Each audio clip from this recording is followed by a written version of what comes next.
Merci pour votre fidélité. C'est le week-end, place à votre édition de la semaine. Au sommaire de l'actualité marquante, retour sur les actes de vandalisme perpétrés à l'université Cheikh Anta Diop de Dakar. Les dégâts ont causé 300 millions de francs CFA de pertes à la faculté de médecine. Et puis, série de manifestations annoncées par le F24, le préfet de Dakar a interdit les deux événements qui avaient été programmés ces 9 et 10 juin.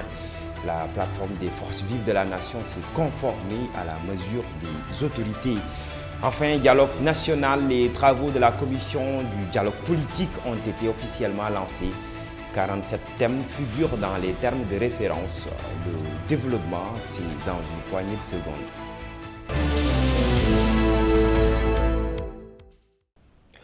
Madame, Monsieur, bienvenue. Le syndicat des travailleurs de l'enseignement supérieur, section COUD et UCAD se dit meurtri par les événements qui affectent l'UCAD, se prononçant sur les saccages qui ont eu lieu dans l'espace universitaire. La semaine dernière, le SYNTES a évalué à plus de 300 millions de francs les dégâts causés à la faculté de médecine. Le secrétaire général Mam Samba Ba et ses camarades se sont indignés de l'irresponsabilité de certains à vouloir mettre à genoux le temple du savoir.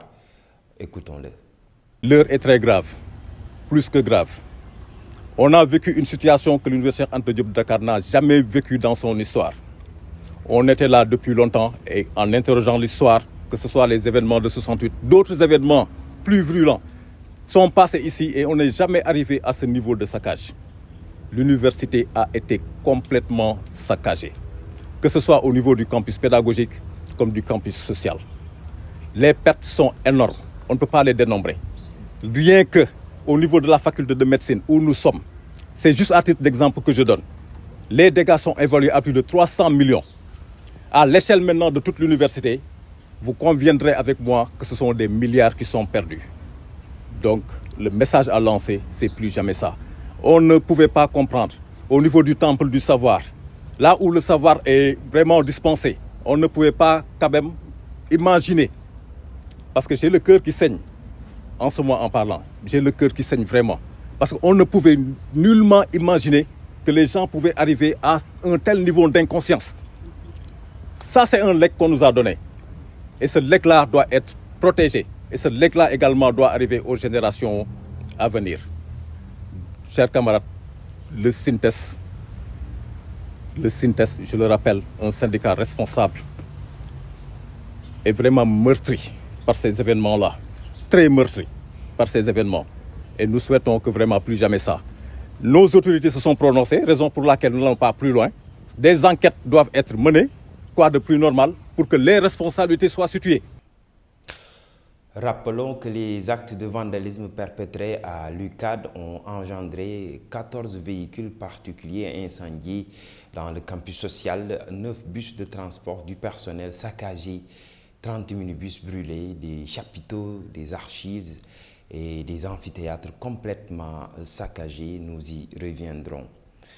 Et puis, parlons du groupe Walfadjri, le groupe dont le signal a été coupé depuis plus d'une semaine sans aucune notification, a reçu le document des autorités administratives vendredi en pleine conférence de presse sur la situation que traverse l'entreprise.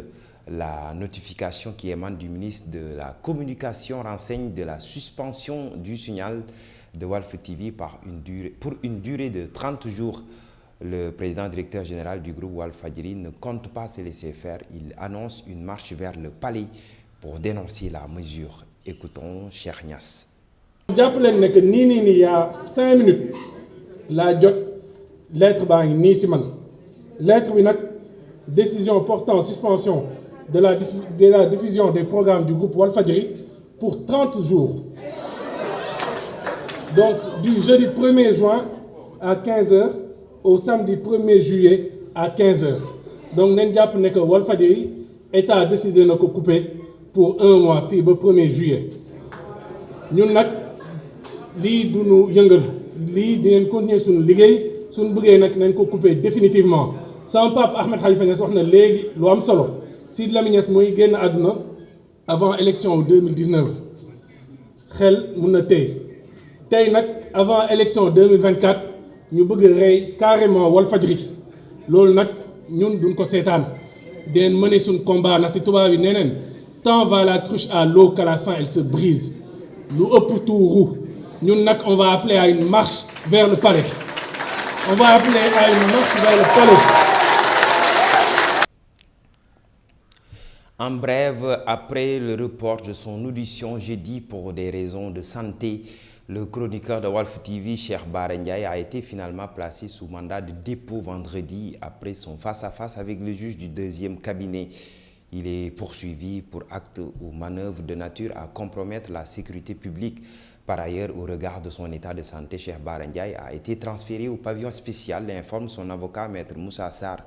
Nous y reviendrons dans nos prochains développements. Nous restons toujours sur les dossiers judiciaires. Où se trouve Ousmane Sonko? Est-il bien portant? Le parti Pastef est sorti de son mutisme pour apporter des éléments de réponse sur ce que vit son leader. Le chargé de la communication du parti El Malick Ndiaye a fait savoir que le président Ousmane Sonko est en prison. À l'en croire, il n'est pas en paix car étant le Sénégalais le plus torturé dans ce pays. Écoutons El Malick Ndiaye.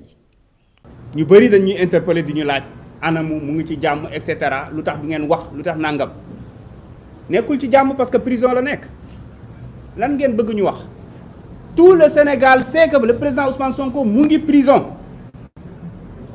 da ngeen bëgg a xam fu mu nekk mu ngi prison bu bees bi ñu tabax cité kër góor gi parce que 2016 ba léegi mooy nit bi ñu gën a xoñañal ci Sénégal mooy nit bi ñu ne dee dinañ ko toroxal ndax président Ousmane Sonko bu dul woon mayu yàlla ak gëm yàlla te wóolu ko waaye ak njàmbarteem bu yàgg psychologiquement dee na bu yàgg parce que liñ ko teg ñi teg ko doomu aadama mu wéy di ànd ak sago di ànd ak njàmbarteem di ànd ak yërmandeem ah man de mënuma ko. Nous l'annoncions en début de cette édition. En bref, donc, après la plénière du comité exécutif de la plateforme F24, une déclaration a été faite vendredi suite à l'interdiction par le préfet de Dakar des manifestations qui avaient été prévues les 9 et 10 juin. Une décision qui, selon la plateforme citoyenne, relève d'un alibi fallacieux. Il a été retenu après concertation au niveau de la plateforme F24 de surseoir à la marche du 10 juin sur la VDN. Pour Mamadou Mbodj, coordonnateur de la plateforme, il a été question de prendre en compte toutes les préoccupations des Sénégalais. Il était donc nécessaire alors de surseoir à la manifestation avec l'approche de la fête de Tabaski pour que les populations puissent vaquer normalement à leurs préoccupations, a-t-il dit. Aussi, la plateforme a tenu compte de la médiation du secteur privé qui, selon le coordonnateur, a fait part de ses préoccupations sur les incidents qui se sont déroulés et leur impact sur l'économie du pays. Nous y reviendrons dans nos prochains développements. Et puis, parlons du dialogue politique. Les acteurs politiques, parties donc prenantes au dialogue national, ont pris part vendredi au lancement officiel des travaux du dialogue de la commission politique tenue à la direction générale des élections. Ainsi, les termes de référence ont été déclinés. 47 thèmes seront abordés, dont 16 qui concernent directement le dialogue politique. Pôle de la majorité et celui des non-inscrits ont été fortement représentés au rendez-vous. Écoutons leurs propos. On peut retenir qu'il y a déjà les termes de référence qui sont donnés. Dans les termes de référence, il y a 16 qui concernent le dialogue politique.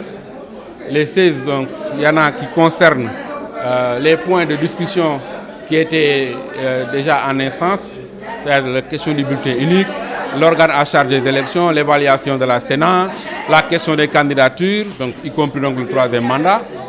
On a tous les points qui ont été abordés lors du lancement.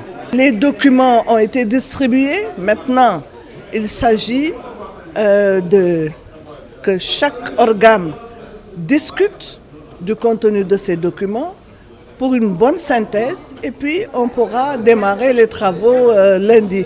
Ce qui manque évidemment, c'est un président pour la commission Mais Monsieur le directeur général des élections a instruit tout un chacun à travailler ensemble pour le choix. On s'est retrouvés tous ensemble ici. On a réglé les problèmes de procédure et comment gérer le travail. Je pense que d'ici lundi, tout sera en ordre.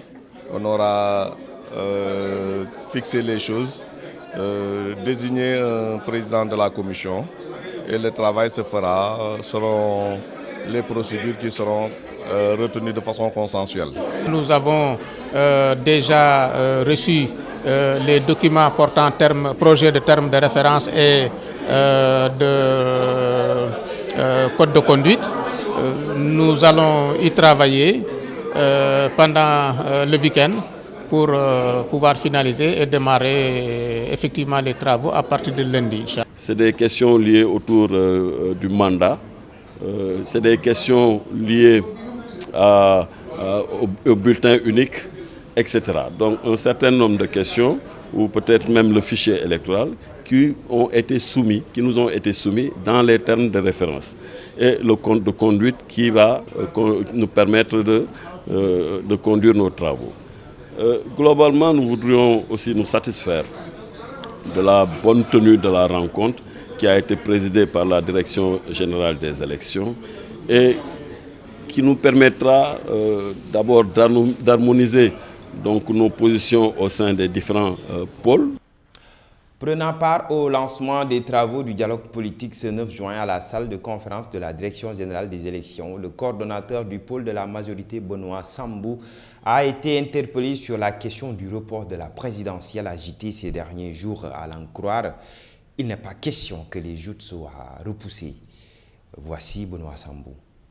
Nous, on n'est pas au courant d'une telle chose.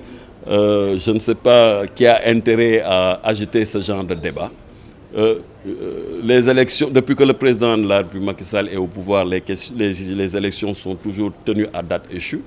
La seule fois que des élections ont été reportées, c'est les élections locales et c'est sur proposition de l'opposition qui avait réclamé et demandé l'audit du fichier, ce qui a fait que lors des dernières concertations donc, sur le dialogue politique, on a pris du temps pour évacuer ces questions. C'est la seule fois depuis que le président est au pouvoir que des élections ont été reportées. Donc il n'est pas question de report des élections de 2024.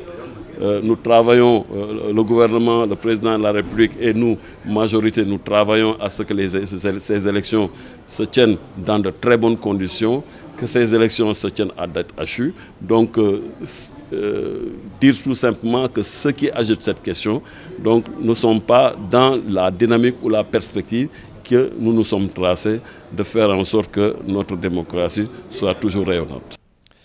Et en bref, le député Ibrahima Baba Sall est le tout nouveau premier vice-président de l'Assemblée nationale. Il a été élu à l'issue d'un vote en remplacement à Abdoulaye Diouf Sarr, nommé directeur général du FONSIS. Sur un suffrage de 105 votants, 93 parlementaires ont approuvé l'élection du nouveau vice-président contre 9 députés se sont abstenus et 2 votes ont été qualifiés de nuls. Et voilà, c'est cet élément qui referme cette édition. Nous vous donnons rendez-vous la semaine prochaine. D'ici là, passez un très bon week-end sous la bénédiction d'Allah. Au revoir.